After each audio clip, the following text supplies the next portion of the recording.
one mission, which is a mission to fight the epidemic of veteran suicide.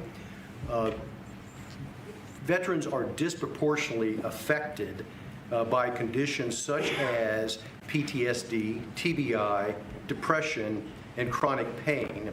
And with this reclassification, it will allow research to be conducted with regard to cannabis. There is anecdotal evidence that cannabis benefits these conditions, and now we'll have an opportunity to see if research does prove that it is effective.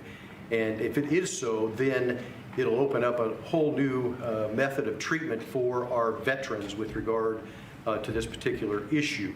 And so, again, I just want to thank you for your leadership, and thank you on behalf of the American Legion for this executive order. Thank you. Such great people. Thank you very much, Mr. That have President. suffered and will suffer a lot less now. You're right. Based on what I hear. Good Anybody afternoon. else, please. I'm Nora Volkov. I'm Director of National Institute on Drug Abuse. And for us, that rescheduling opens the door to actually be able to accelerate the rate at which we can do research and discovery. And research is crucial in order for us to, for example, understand what may be and for whom the dangers of cannabis. Yes, cannabis can be addictive, and certainly people, adolescents and children may be the most vulnerable. But we cannot close our eyes to research and the opportunity that we are hearing from patients that for some of them, cannabis can solve their problem. And so what we need to do is do research, number one, to understand what are those conditions. Number two, in order to be able to optimally learn how to use it. And to understand, number three, who is at danger. And it is knowledge that will allow us to optimally take the benefits that may be behind cannabis, as research shows, but on the other hand, also enable us better to do prevention interventions to protect those that are most vulnerable. So thanks very much. Great job. Thank you very much. Thank you, Doctor. Bobby, do you have something to say? I'll just echo thank you, Mr. President. Thank you for your leadership and vision and finally getting to closure on this issue. This is a question, a scientific question, that has divided our country for many, many years. And there are valid claims on both sides. On one side, patients and physicians attest that cannabinoids and THC can have miraculous effects on chronic pain, on epilepsy, on PTSD, on chemotherapy-induced nausea. My friend Howard Kessler, without whom we wouldn't be here today, drove this change in the schedule. And he did it because of his own experience in mitigating the impacts of chemotherapy. He has nothing to gain from this. He just saw something that worked for him, that worked for thousands of other Americans, and he wants to make it available to them. On the other side, there are valid claims about the negative impacts, about addiction, about psychosis, about adverse public health impacts, and impacts particularly on young people. So we haven't been, the evidence on all of these is anecdotal and it's hypothetical because we have not been able to do scientific studies. There is no standardized dosing. And if you don't have standardized dosing, any study that you do is comparing apples to pears. And we don't know the difference between botanicals and synthetics, and all of these questions we're now going to be able to answer. 5 administrations have promised to act on this issue. The Biden administration promised to do this, and the proposal began during the Biden administration. It got mired down in the chaos and inertia and disorganization of that. And I want to thank President Trump, who made the promise during the 2024 election that he was going to come in and solve this issue, that he was going to take decisive action, and he has kept that promise today. And so thank you, for President Trump, for your vision. And because of that, we will have answers very soon. This will finally allow us to study this issue and to answer these questions for the American people. Thank you very much, Bobby. Howard Kessler, a friend of mine, one of the most successful people in the country, came to see me on more than one occasion, actually. And he had some real difficulty about 3.5, 4 years ago, and he went through hell. And during his going through hell, he probably sampled everything you can sample when you're going through that, Howard. For sure. And he came to me, he said, there's been nothing like this, and we're going to have to take a good, strong look at it, and that's what he asked me to do. And others have likewise said that, many others. I mean, you know, again, it's, I've never been inundated by so many people as I have about this particular reclassification. And I don't know that you have anything to say, Howard. If you'd like, you could say whatever you I like. just want to help the people 65 and over and make a difference in their lives. And we have machines and talent that could do it, not in 8-year clinical trials, but in a year. And we're going to prove that may change the world, really, in healthcare. So thank you, Mr. President. And I'm far younger than 65, so this does not pertain to me. Thank you. I don't want it, okay? I'm not going to be taking it, but a lot of people do want it. A lot of people need it, and thank you, Howard, for I appreciate it. really opening a lot of eyes. Okay, we'll sign it. We'll take some questions from the press. You can ask the doctor some questions. And it's an honor to do this.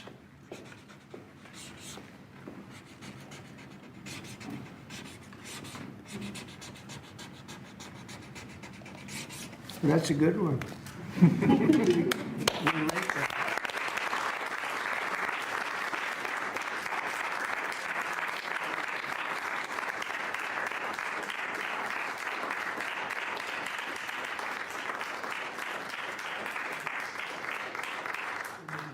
Thank you.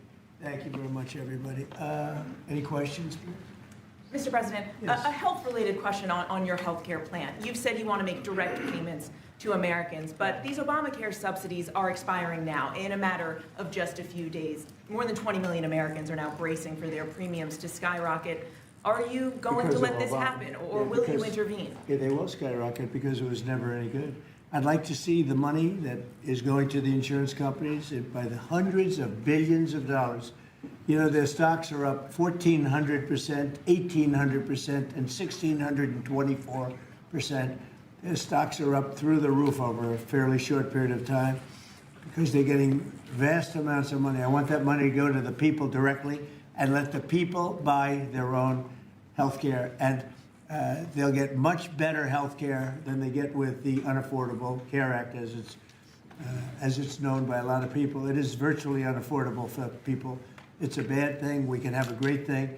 Let the money go directly to the people and let them buy their own health care. But this is an urgent problem, Mr. President. Is there anything you can do now, Mr. President? Can I answer, Mr. This President? is going to be right now, as far as I'm concerned. Go ahead. We just got data today. We have federal exchanges where people come shopping for the ACA. And the president hasn't heard this yet, but we've talked to the team. The percentage change from last year was down 2.7 to 2.8%. Not the massive numbers that have been predicted. And there's many possible reasons for this. But right now, Americans are signing up for these programs, despite all the things that have been going on. 2.8% is a tiny fraction of what many had claimed would happen. And I think it speaks to the fact the American people appreciate these ACA plans are already subsidized over 80%. So it's a good deal, even if you don't get the extra 15, 20%. It's a great solution to much better health care at a much lower cost. Yeah, And please. when will we see But do you that? want Congress to extend these ACA subsidies? Well, I'd like not to be able to do it. I'd like to get right into this and not ask Oz this question in particular, but I'd like to see us get right into this. I don't know why we have to extend. This could be done rapidly if the Democrats would come along. We have a problem.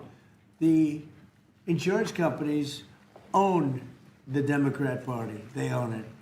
And the Democrats having a hard time. They give a lot of money to the Democrats. Very little money to Republicans, by the way.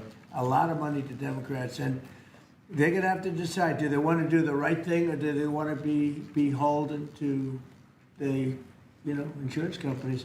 They're making a fortune. I want the money to go to the people. Go ahead, Oz. How would you say that? I agree with the president. We have some ideas out there. Congress is working through some concepts. But I just want to emphasize that the ACAs are not imploding based on the data we just received from the federal marketplace. This can go very quickly, actually. Yes, please. Mr. President, can I ask you, clarify something for me on the Federal Reserve? How many people are you interviewing for the Fed chairman, and what did you think of Chris Waller?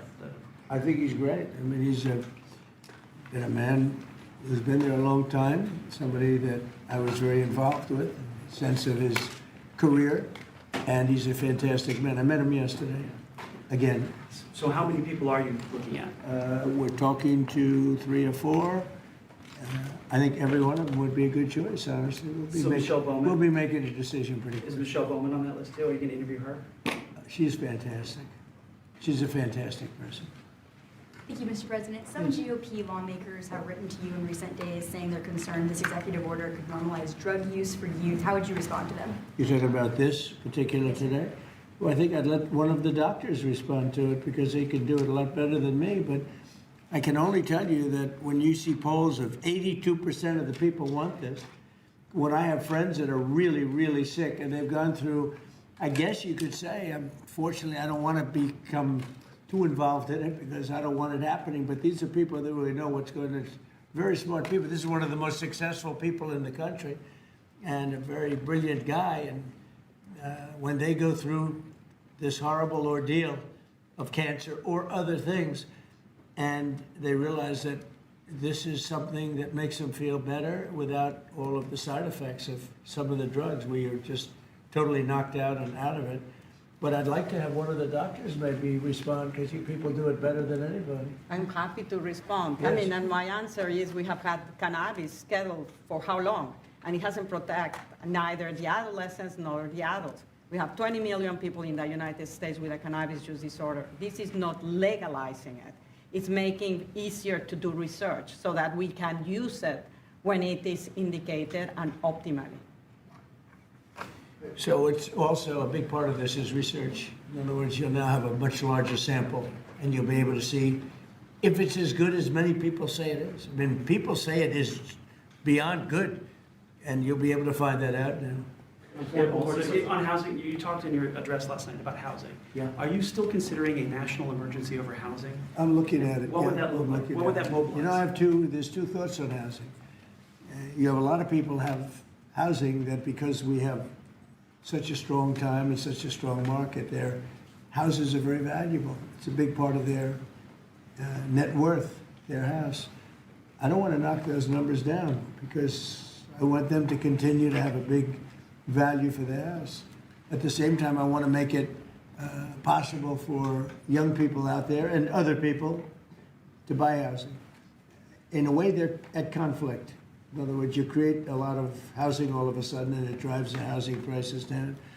So I want to take care of the people that have houses that have a value to, to their house that they never thought possible, that have sort of made them wealthy and happy, and especially in their later years. Got to be careful with that. I want to keep them up. At the same time, I want to make it possible for people to go buy houses. Daniel, please. Mr. President, you announced the Warriors dividend Yeah. last night in your primetime speech. Very patriotic, very generous. What was the rationale and the thought process? How did you come up with the idea? What made you want to give back to Well, the workers? 1776 was easy to come up with because we were actually in 1775. The number was 1775, and I said, wow, I think we can afford one more dollar. But they came up to me, it was $1,775. So I said, well, let's add $1 to it. I think we can find that. And very simple, we've had a military that, in my opinion, by other presidents, was not treated well. They're incredible. They're our finest people. They're protecting us. And because of tariffs, we're taking in billions and billions of dollars more than we ever have before, with no inflation, by the way, with no inflation. You saw the inflation numbers. They just came out today. What great timing. Practically no inflation. And yet we're taking in hundreds of billions of dollars. And this is small potatoes by comparison, but it's a way of taking care of our warriors, our soldiers. And I appreciate that question, Daniel. Yeah, and Caroline It was an Levitt easy one. She just posted on X, your press secretary, that the board members of the Yeah. Kennedy Center voted unanimously to rename it the Trump Kennedy Center. What is your reaction to that? Well, I was honored by it. The board is a very distinguished board, most distinguished people in the country. And I was surprised by it, and I was honored by it. You know, we're saving the building. We saved the building. The building was in such bad shape, both physically, financially, and every other way, and now it's very solid, very strong. We have something going on television, I guess on the 23rd December. I think it's going to get very big ratings, and the Kennedy Center is really back strongly. It's in very bad shape, very, very bad shape physically.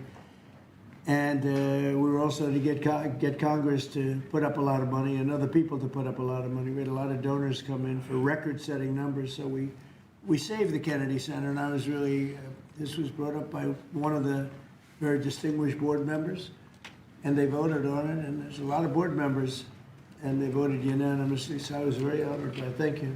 Mr. President, will you be seeking any authorization from Congress for any land attacks on cartels in Venezuela?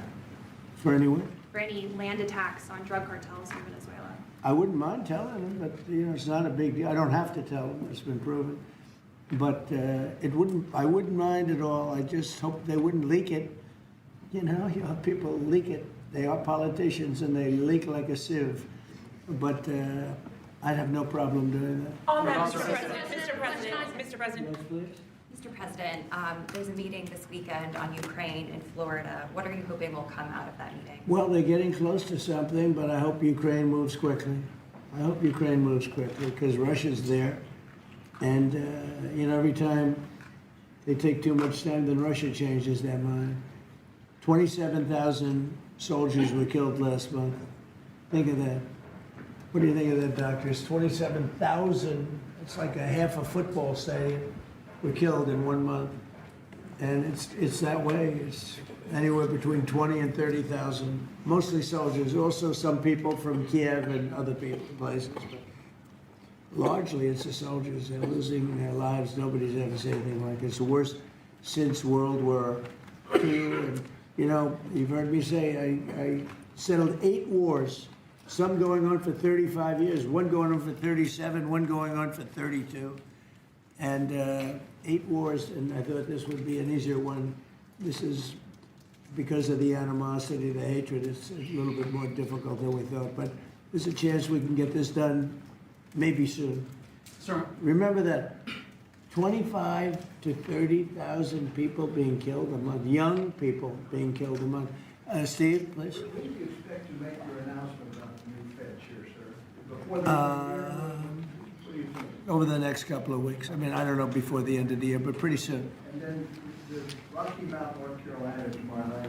Tell us what your message is going to be there. Say what? When you go to Rocky Mount, North Carolina tomorrow night, what's your message going to be? Well, it's not going to be that much different from what I did last night. I mean, we've had tremendous success. We're bringing prices down. We inherited a mess. And part of what we inherited was the worst inflation in 48 years. I say history, but we had the worst inflation. It drove prices up. And now we're bringing those prices down. But I'll be talking about that. I'll be talking about the fact that we secured the border, where literally nobody can come into our country illegally anymore. They came in from prisons and mental institutions and drug dealers and, you know, a lot of bad people from all over the world. Venezuela emptied their prisons into our country. We had Tren de Aragua, which supposedly, the doctors don't know this, it's the meanest gang of them all. Okay, doctor? You don't have to know about it. You got other problems. But they let a lot of bad people in here. And so I think I'll be talking about that. I think I'll be talking about the tremendous success we have by sending the National Guard into various cities. D.C. is the ultimate example. People walk to work and they thank me all the time. People in the White House, they just walk to the White House from 10 blocks away. Before I came into office, they couldn't do that. They were getting badly hurt in many cases and beyond hurt, killed. So we were losing people. We were losing, on average, a person a week. Can you believe it? More. And now we haven't lost anybody in a long time. I consider the 2 people that got so badly hurt, the National Guard, that's a difference. That was terrorism. That was terrorism. And probably terrorism, maybe terrorism, because they were unhappy with the tremendous success we've had, because they don't want to see this country be successful. But Washington, D.C. now is a safe, beautiful city where the restaurants are booming, the town is booming, people walk to the restaurants with their wife or their children and have a good time. We were losing all the restaurants. We were losing our life in this. We were just the whole heritage of Washington D.C. was down the drain, and we brought it back. And now everybody's thrilled to be here. It's the hottest. It's a part of the hottest country anywhere in the world. We've become, in 10 months, the hottest country anywhere in the world. And I say it all the time, we were a dead country 1.5 years ago. Do you expect to meet Prime Minister Netanyahu while you're down in Florida? Yeah, he would like to see me. We haven't set it up formally, but he'd like to see me. We've had great success. Peace in the Middle East, aside from everything else. We now have peace in the Middle East. Yeah, he'll probably come to see me in Florida. The Egyptians as well? I'd love to have him. El Sisi, he's a friend of mine. Yeah, I'd love to have him. Thank you very much, everybody. Thank you, press. Let's go. Thank you, press. Thank you, press. Let's go. Let's go. Keep going. Thank you.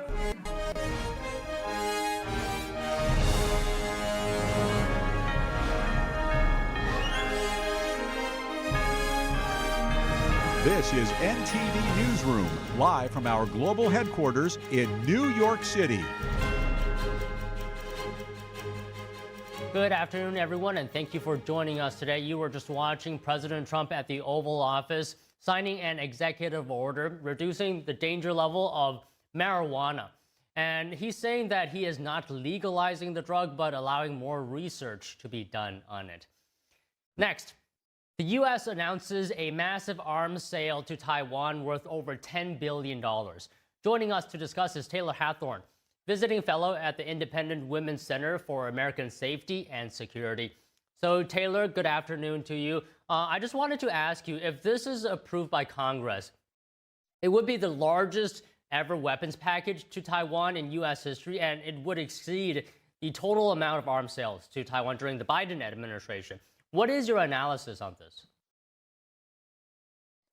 Well, my analysis of this is first and foremost that I think that this is an incredibly necessary arms deal. Taiwan is an incredibly important part of U.S. national security and defense, and I think a lot of people don't understand just how big of a role that they play in the Indo-Pacific and in our defense culture. But largely, I want to highlight the fact that I think my bigger point on this is that this is just a further reflection of how many ills were done during the Biden administration and how they really let their foot off the gas on many critical areas of defense. And I think that we're unfortunately going to see the negative effects of that for many years to come. Okay, can we go into a bit more detail about the national security impacts of Taiwan for the U.S.? Why is Taiwan such an important ally? So Taiwan is part of the first island chain. It is a reflection of democracy and a beacon in the Indo-Pacific. I think of the third of the shipping and the supply chain in the world goes through this area. And so if China gets a hold of Taiwan and states a claim on Taiwan and invades Taiwan, then they have access to critical areas of national security, such as logistics. And such as the semiconductors and the chips that are used in the manufacturing for a lot of our defense initiatives. So there is not a single fighter pilot, drone, jet, ship, ballistic missile that we use that does not use these semiconductors that Taiwan produces. And it's estimated between 60 to 70% of all of these semiconductors and chips are manufactured from one company in Taiwan. So this is incredibly important. I think a viewer can draw the direct line and connection to the fact that if China is able to take over a nation that has the largest producer of something that the United States absolutely needs as a critical use for the support of their military, this would be detrimental, as China is not our ally. So speaking of China, Beijing's foreign ministry responded to this. It said, quote, "This cannot save the doomed fate of Taiwan independence, but will only accelerate military confrontation and war." So in your view, does helping Taiwan defend itself decrease the chance of a conflict, or does it increase the chance?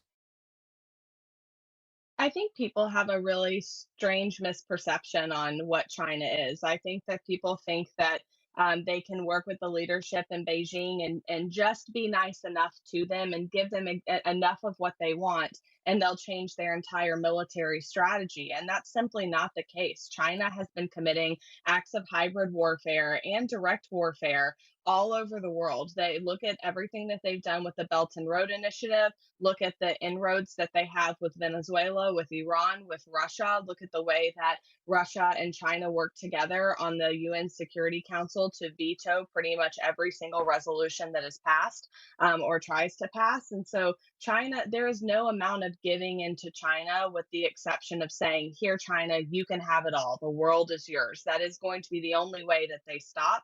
And we as a nation have to decide, do we value the democratic and Western values that we hold dear? The rule of law, freedom of autonomy, freedom of religion, these things that are incredibly free speech, these things that are incredibly important to us as a nation. And is that something that we value? Because if it is, we have to make sure that China is kept in check. And so I don't think that any amount of placating to China is going to get them to stop doing what they want to do. And so the best way to deal with a bully is really to tell the bully that we're going to do what we want to do. And if they have to act out because of that, then so be it. But the United States defense policy should not change based on the threats of an adversary. We need to set our defense policy and move forward accordingly, regardless of what China decides to do.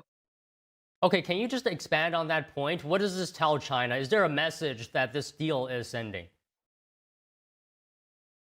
I hope that China can see that over the last 10 months, the president is really serious about being willing to work towards a diplomatic solution. The solution here, I don't believe that Secretary Rubio, Secretary Hegseth, President Trump, I don't believe any of them's first gut reaction is to go to war with China, to fight with China, to shut China down. I think that has been reflected in the national defense policy that was released earlier this month that people can go online and read. You can see that we've pulled back on what we deem is a threat to China because I believe this administration is truly trying to work with diplomacy first.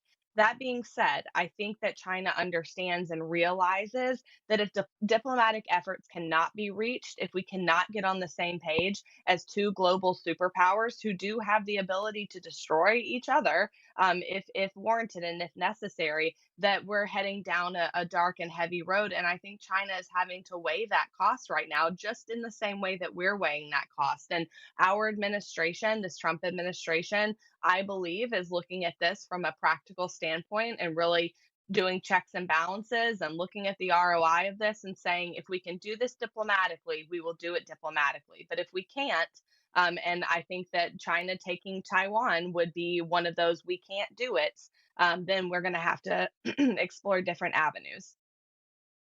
Well, all right, Taylor. Before we end this interview, I just want to make a correction. I said Taiwan was an ally to the U.S. earlier. It's not an official ally in the sense that Japan is an ally to the U.S., but we can say that the U.S. and Taiwan has a close partnership. So, yeah, that should do it for today. Great comments, Taylor. Thank you very much for coming on. Great seeing you. President Trump is set to sign a massive defense bill today. The Senate voted overwhelmingly yesterday to advance the bill, setting the policy for the Pentagon. Here's more. The fiscal 2026 National Defense Authorization Act, or NDAA, is a compromise between separate measures passed earlier this year in the House and the Senate. It authorizes a record $901 billion in annual military spending, with a 4% pay raise for the troops. It also authorizes reforms to the system for acquiring military equipment and includes efforts to boost competitiveness with U.S. arch rivals China and Russia. The Senate backed the bill by 77-20 with strong support from both parties. Two of the no votes were from Republican Senators Mike Lee and Rand Paul. The House passed the bill last week by 312 to 112, also with broad bipartisan support. Ford Motor Company is going to take a nearly $20 billion loss, mainly tied to its electric vehicle business. It's also killing several electric vehicle models. Find out more after this break.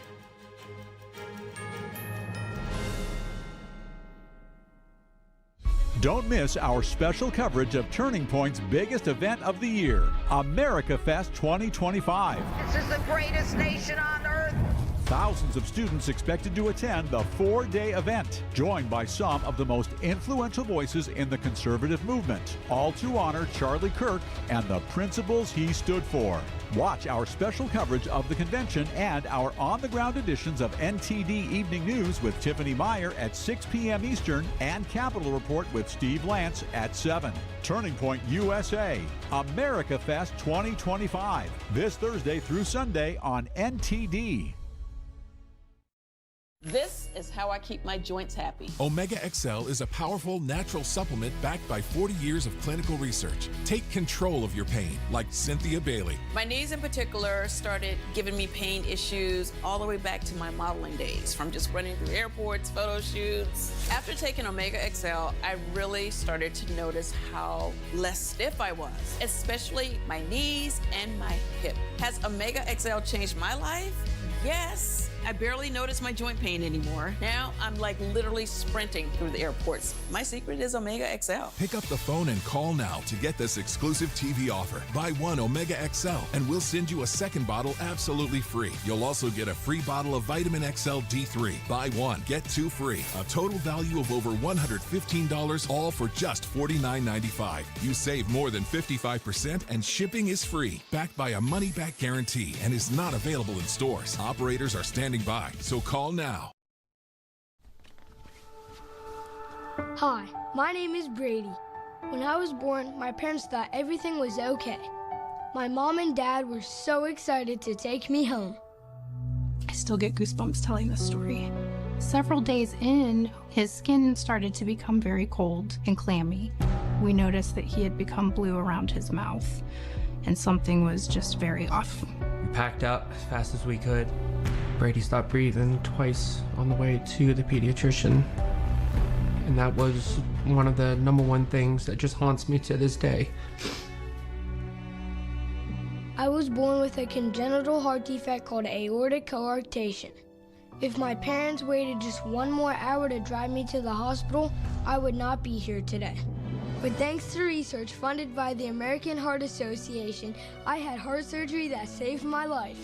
But not every kid is as lucky as me, which is why we need your help. Just call the number on the screen or go to helpheart.org. For only $19 a month, just 63 cents a day, you can help. Get people trained in CPR. Get more hospitals certified in high-quality cardiovascular care. And help fund the next medical breakthroughs to help save kids like me. When you donate to the American Heart Association, you're helping save lives like my son. And now my son is happy and healthy thanks to the support of people like you. When you call with your $19 a month, you'll get this really cool t-shirt as a thank you. Many children die from congenital heart defects. I can't wait to grow up to become a heart surgeon and fix babies' hearts, but until then, I'll keep helping the American Heart Association. So please join me. Just call the number on your screen or go to helpheart.org to become a monthly donor and help save lives.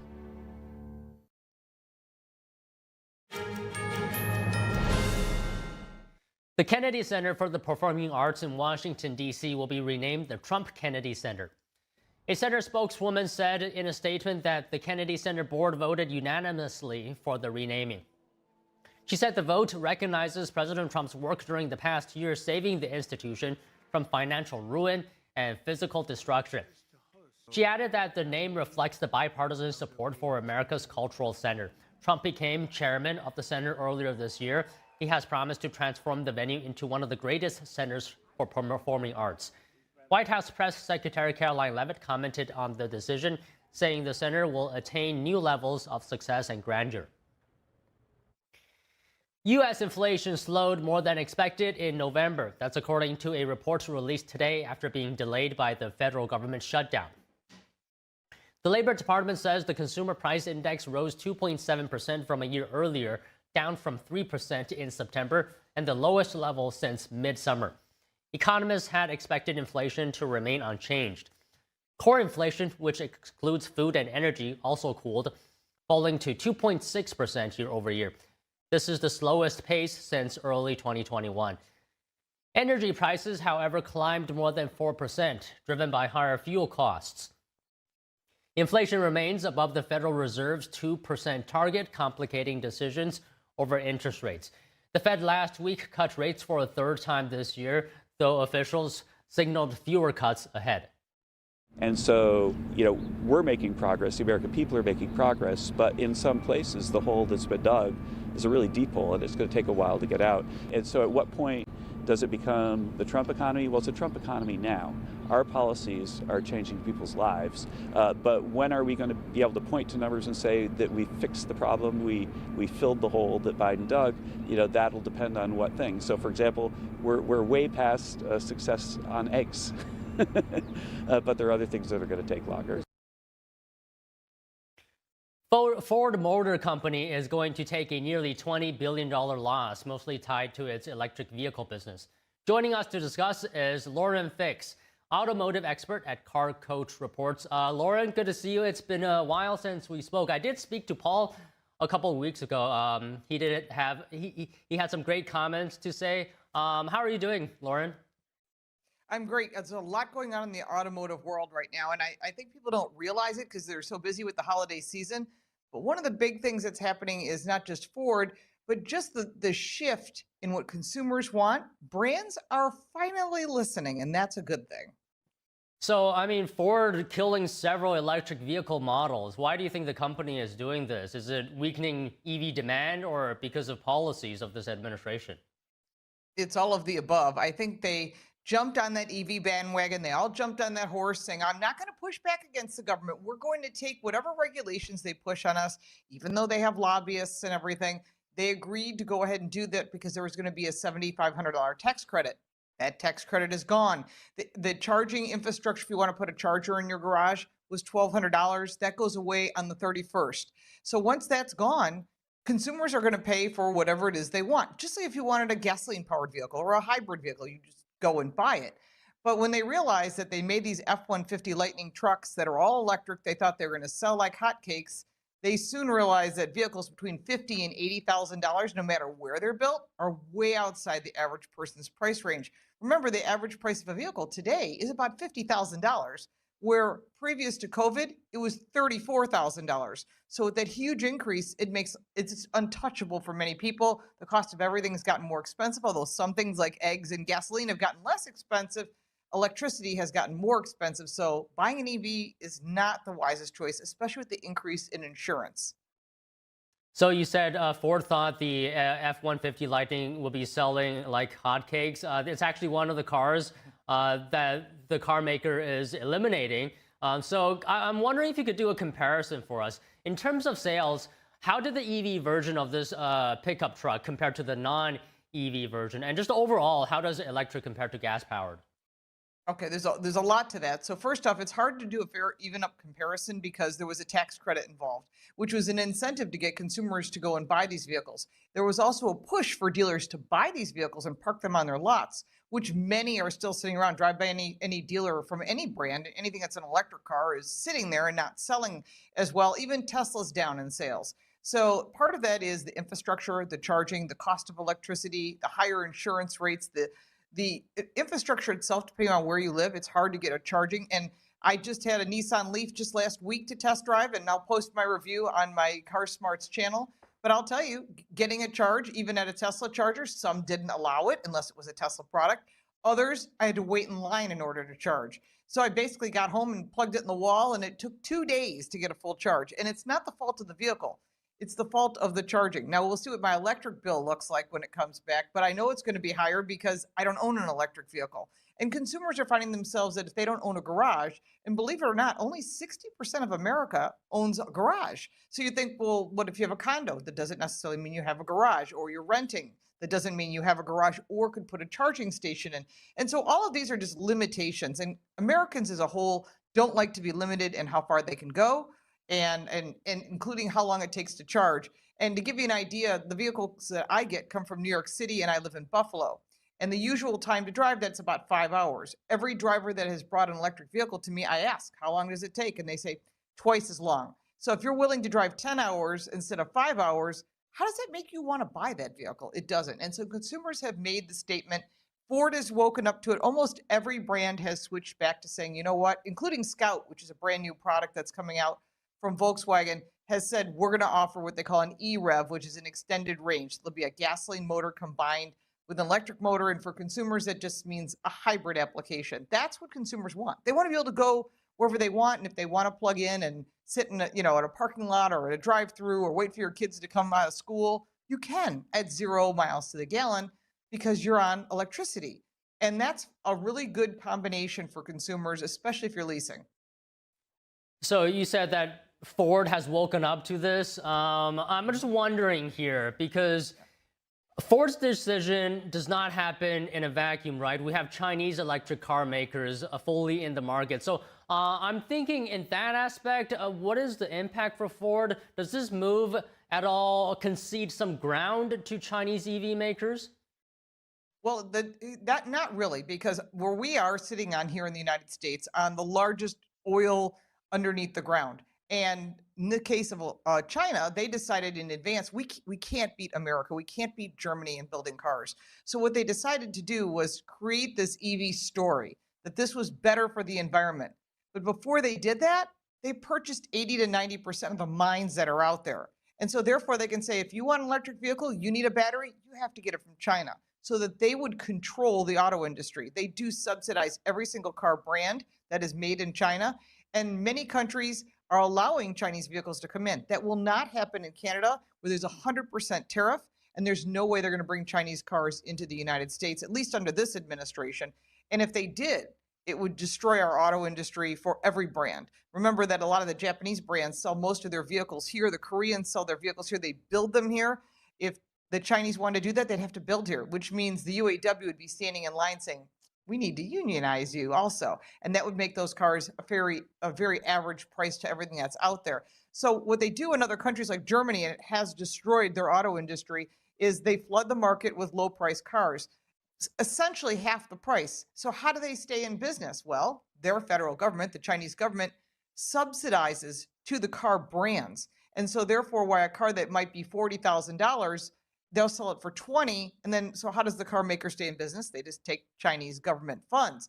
That doesn't work in a global basis. It's not a fair market. And what it does is it allows consumers to think they're getting a deal, but really what they're doing is destroying their own economy. China doesn't care. Their goal is to own the auto industry. And if they ever get a chance to start selling in the US and into North America, that's probably what will happen, is it will see a lot of companies go away, and that's really bad. And currently the EU, by the way, has said just yesterday that they're going to reduce their all EV mandate. And so that's also going to hurt China, because if it's all EV, which doesn't make sense in cold climates like Norway and Germany, I mean, it gets really cold, much like the upper half of this country and into Canada. It doesn't make sense to have an EV. And so consumers are choosing to buy used gasoline powered cars, and you're watching a resurgence of gasoline powered vehicles. Right. I mean, just look at your phone. Your phone battery in cold temperatures yes, reduces by, I don't know, like a significant, it feels like a significant percentage. So I just have one more question on my mind here. Can you talk to us about the rate of EV adoption in the US? What does that look like? Has it slowed since the start of this administration? Absolutely, 100%. You had the Congressional Review Act, where President Trump signed on July 4th, that took away all of the mandates that it said you had to go all electric. So that's out the door. EPA leader Lee Zeldin went in and has removed all the powers from California. Some are still in courts right now. Some are in the Supreme Court. Once that goes through, California will no longer have the California Resources Board, which has been one state calling the rules for the other 49, which is obviously not constitutional. But what we're also seeing is all of these undoing of everything, including the auto pen. Huge story. I have that on my Car Coach Reports channel. What has happened when President Trump said anything that was signed by an auto pen doesn't exist any longer. Now, how that will hold up in court, we're soon to find out. But right now, that means that all of the mandates for electric vehicles, all of the infrastructure is gone. And this is a huge story, because what we're happening now without that $7,500 tax credit, we're most likely going to see about 4% of the cars sold being electric. So if you want an electric car, there are fantastic choices. from every automaker, but many automakers like Honda have said, we're not going to make the Prologue anymore. General Motors is still making the Cadillac line mostly electric, but Ford has woken up and said, nope, that's not going to work. Stellantis has also said with their new leadership, they need to sell vehicles. They're building more gasoline and hybrid vehicles, so big changes there as well.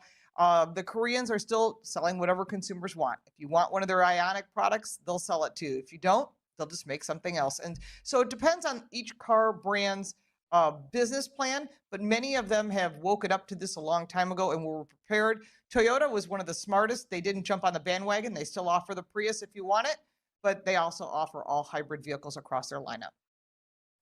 Well, all right, Lawrence, it's good to talk to you. Good to see you again. And I encourage our viewers to take a look at your article that you mentioned in this interview. Thank you. Thank you. 2 men accused of profiting off a government program meant to feed hungry Americans. Details ahead on a massive SNAP benefit fraud bust. European farmers clashed with police in Brussels while protesting the EU's planned trade deal with South America. More news after this break.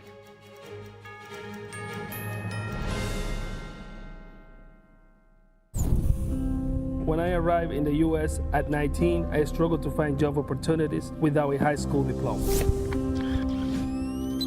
My name is Ariel, and my entire life changed when I took a chance and I got my high school diploma at age 22.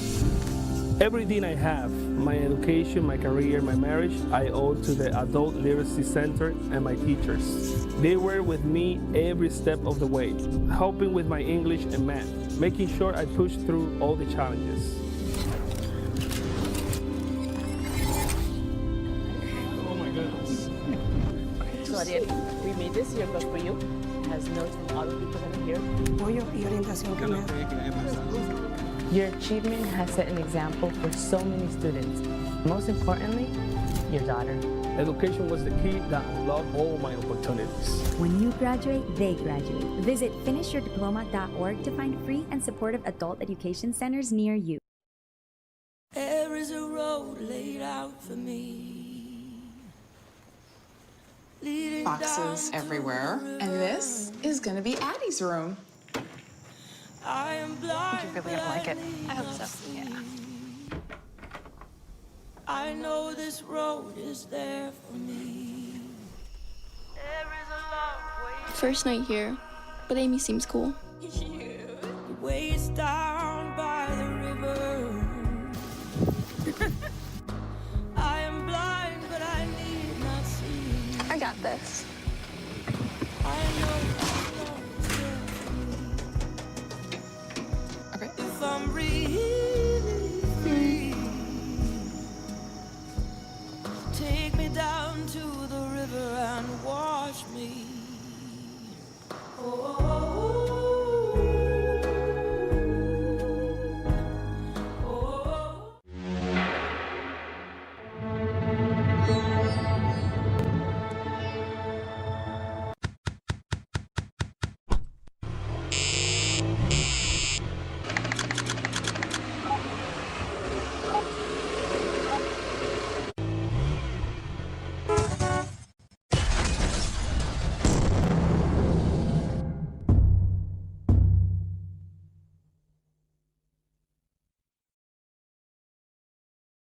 Even the mighty might not see it coming. It's prediabetes, and it captures 1 in 3 adults. But you can escape. Take the 1-minute prediabetes risk test at doihaveprediabetes.org. Be your own hero. For decades, I've taught you everything I know. But only you can prevent wildfires.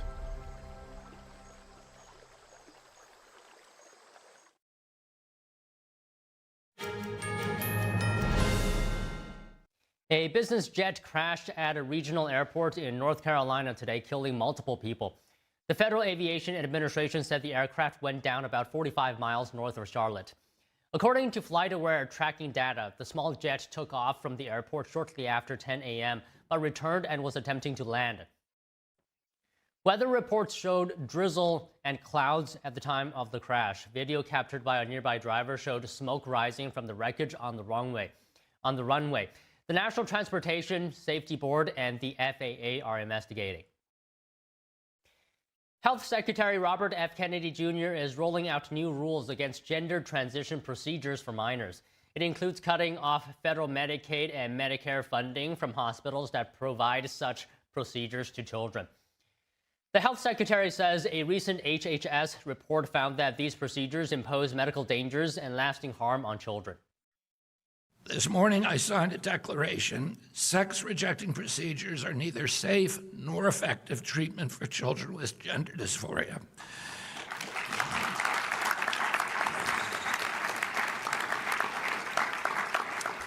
These procedures fail to meet professionally recognized standards of care. Medical professionals or entities providing sex-rejecting procedures to children are out of compliance with these standards of health care. This declaration is a clear directive to providers to follow the science and the overwhelming body of evidence that these procedures hurt, not help children. The Centers for Medicare and Medicaid Services is proposing two new rules. The first rule prohibits hospitals that take part in Medicare and Medicaid from performing gender transition procedures on minors. The second rule prohibits federal Medicaid dollars from funding such procedures. The FDA is also issuing warning letters to manufacturers of breast binders. The HHS says violators will pay a heavy price. Kennedy says the medical industry has raked in millions of dollars by convincing children that such procedures are the only way to achieve happiness. He promises that the HHS will protect children by following the evidence and gold standard science. A shocking and massive SNAP benefits fraud bust in Boston. Two store owners are accused of trafficking millions in benefits. Here's more. These men abused one of the government's most critical safety net programs for their own financial gain. This is taxpayer money meant to keep people from going hungry. These defendants decided to take it for themselves. Massachusetts U.S. Attorney General Lee Foley detailed the accusations against two store owners, Antonio Bonner and Saul Elizme. They are the owners of Jasula Variety Store and Saul Match Mix Store, which share a single storefront. Investigators found that both stores had exceptionally large and highly anomalous SNAP redemption volumes, far beyond what is remotely possible for businesses of their size, type, and location. The men are accused of exchanging SNAP benefits for cash and alcohol. Foley said 1 month, one of the stores redeemed $500,000 in benefits. Simply put, there is no plausible way SNAP-eligible food could have been purchased from these stores for this long. Yet, these two stores are alleged to have illicitly trafficked nearly $7 million in SNAP benefits. The fraud was shocking and glaring. Foley said undercover officers used EBT cards to traffic cash at both stores. She says both defendants exchanged cash for benefits. A scheme that turned a program designed to feed families into a multi-million-dollar criminal enterprise. Bonner and Elizme have each been charged with food stamp fraud. A sexual predator has been sentenced to 84 years in prison for exploitation of minors. The Justice Department says his operation spanned nearly every state. 31-year-old Austin Lawless of Colorado is guilty of 13 counts of sexual exploitation of a child, 5 counts of sex trafficking of a minor, 2 counts of advertising child sexual abuse material, and possession of child sexual abuse material. Authorities say Lawless used social media to coerce minors into producing sexually explicit images and videos. He reportedly hid his identity, feigned romantic interest in victims, and threatened victims with dissemination of their sexual content. He also sex trafficked at least 5 minor victims. The Justice Department says it identified 84 victims from nearly every state and at least 5 foreign countries. The FBI calls this one of the most egregious forms of exploitation it has investigated. The agency says it's committed to dismantling networks of exploitation that prey on children. Violent scenes erupted in Brussels today as European farmers protested the EU's planned trade deal with South America. This echoes other demonstrations that erupted over the past week in several EU countries, including France and Greece. NTD international correspondent David Vez has the story. Tensions flared in Brussels on Thursday as thousands of European farmers protested against the EU's planned free trade deal with South America's Mercosur bloc, just as EU leaders gathered for a crucial summit. Around 7,000 farmers descended on the Belgian capital, with nearly 1,000 tractors blocking roads around EU institutions. While most of the demonstration was peaceful, clashes erupted near the European Parliament. Protesters burned tires and hay, lit fires, and hurled vegetables at police, who responded with tear gas and water cannons. Black smoke filled nearby streets, and parts of the Parliament complex were evacuated. Farmers said the Mercosur deal would expose them to cheaper imports from countries like Brazil and Argentina, produced under looser environmental and health standards. They fear it would drive down prices and threaten their livelihoods. Many also oppose planned reforms to EU farm subsidies, warning of further pressure on the sector. French President Emmanuel Macron said France would not support the deal without stronger safeguards for farmers, a position echoed by Italy, Poland, Hungary and others. Their opposition could be enough to block the agreement. Supporters, including Germany and Spain, argue the deal would boost EU exports and strengthen Europe's global trade position amid rising competition from China and trade tensions with the United States. Lawmakers are sounding the alarm after an investigation uncovers how the Chinese Communist Party is exploiting U.S. tax dollars to fund its own military and tech advancements, including sensitive nuclear technology. NTD's Melina Weisskopf reports.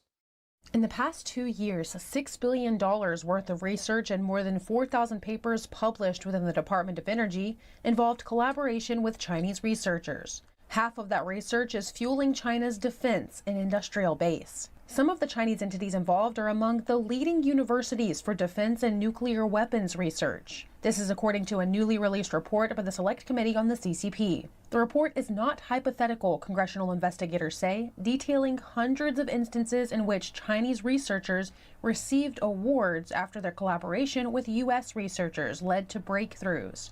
For example, collaboration with a U.S. professor helped the CCP in its research into high-yield explosives and Chinese nuclear weapons development. At the same time, lawmakers are pushing legislation to stop Americans from unknowingly propping up CCP entities that threaten U.S. national security. Congressman Andy Barr and Senator John Cornyn leading on the Fight China Act. We're codifying President Trump's America First investment policy with this legislation, which will stop the flow of capital and know-how into these sensitive technologies that threaten our national security.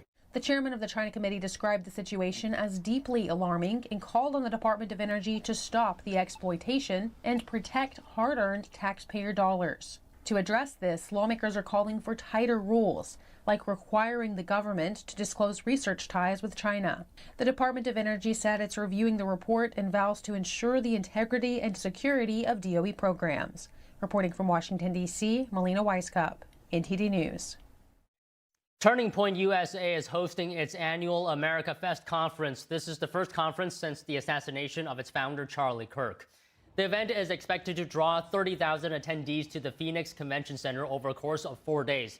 TPUSA says in a post on X, quote, "Our first America Fest without Charlie begins today. Though we feel his absence in every way, what he built will continue here louder and stronger than ever." Vice President J.D. Vance will be the keynote speaker this Sunday. Other top speakers include Charlie Kirk's widow, Erica, House Speaker Mike Johnson, DNI Director Tulsi Gabbard, Border Czar Tom Homan, and media personality Tucker Carlson. Ukrainian peace negotiators are en route to the United States. President Zelensky said today they plan to meet the U.S. negotiating team on Friday and Saturday. Stay tuned for more news after this break.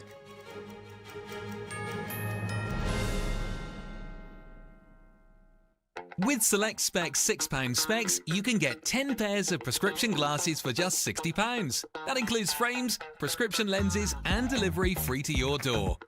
And what makes this really special is each pair can have a different prescription. So it's glasses for everyone. Select specs.com/£6. 10 frames, all with prescription lenses and anti-scratch coating for just £60. You don't get that on the high street. Right now you can save an extra 5% with offer code CG5OFF.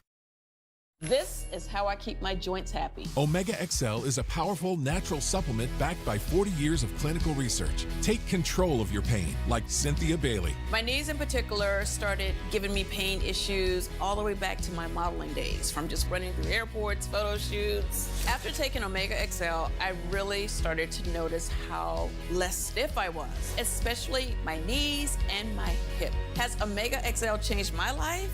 Yes. I barely notice my joint pain anymore. Now I'm like literally sprinting through the airports. My secret is Omega XL. Pick up the phone and call now to get this exclusive TV offer. Buy one Omega XL and we'll send you a second bottle absolutely free. You'll also get a free bottle of Vitamin XL D3. Buy one, get two free. A total value of over $115, all for just $49.95. You save more than 55% and shipping is free. Backed by a money-back guarantee and is not available in stores. Operators are standing by, so call now. Kids love it. Parents trust it. Obviously. Explore GJW Plus Kids Series and Gone Jiong campus courses led by expert educators.